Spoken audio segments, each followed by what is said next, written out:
I'm Rebecca Pignatelli, a Youth Advisory Board member at the EY Foundation. I'm here today at the EY offices to talk to the Vice Chair about social mobility and why he's such a big supporter of the EY Foundation.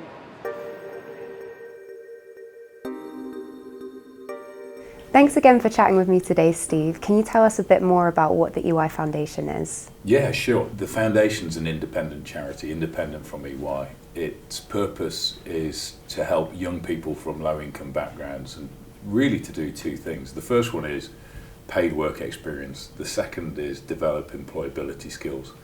And I think all the young people get some really good career advice as they go through that as well. And what's your role in the EY Foundation? Well, there's a long legal explanation, but I think it's pretty easy. I'm the number one advocate within EY. So it's all about social mobility, isn't it? Look, I think that's what it comes down to, and that's what drew me to the foundation, and that's what continues to give me my energy around the foundation. I grew up in a working class environment, very happy upbringing. I was around kids who were from low income backgrounds and more challenged backgrounds. I think the thing that I always saw for me and my friends is there was opportunity. If you wanted opportunity, there was opportunity that you could take. Sadly, for a number of reasons, I don't think that is universally true anymore in the country. And therefore, the role that the foundation plays is absolutely vital.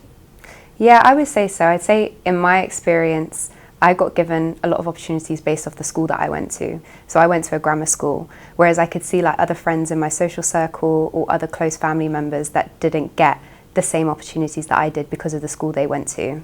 So a key part of the foundation experience is about support and mentoring. Where did that come from when you were growing up? So I'd say that my biggest support system was my family and mainly my granddad. So my granddad came as a refugee to the UK after World War II. So he came from Poland. And he came when he was like 17 years old. He didn't have any qualifications, could barely speak the language. And he really managed to build a life for himself and for my mum. And I think from his experience of really the struggle, he placed a huge importance on education.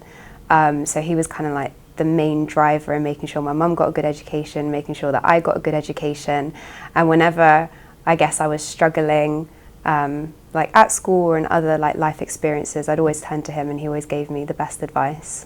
It's really interesting listening to that relationship you had with your granddad, because I think my experience, the further I get into my working career, I've realised that people who've prospered from even the most disadvantaged backgrounds have had really good support and they've had really good access to inspiring people and ideas. And that's what we're trying to do with the foundation, is provide that support and some of that inspiration. So you mentioned that you had a happy upbringing. Was that the main driver in your career success? Well, look, I think I was well supported, and I grew up in a really diverse environment. And I think I've always had a confidence that I can get on with people regardless of whatever walk of life they've come from. And that definitely helps me in my current job. In terms of actually what fueled me in my working career, a lot of it's probably been anxiety. My dad, the company that my dad joined when he was 14, went through a series of insolvencies, probably 3 or 4, including one just before I went to university. And I just remember my dad being really, really worried about money, how he was going to pay for everything. And I just don't think you can live in that environment and some of it not rub off on you. You know, many people talk about imposter syndrome or anxiety, and I think some of those, I think I got some of that, the desire to get on, desire to create security.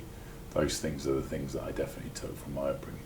So if people want to help, what's the best way for them to get involved with the EY Foundation? Well, you can volunteer, you can help by fundraising, but this isn't all about EY, so if you're an employer, please do get in contact. We work with hundreds of employers across the country every year to deliver the types of experiences that we've talked about.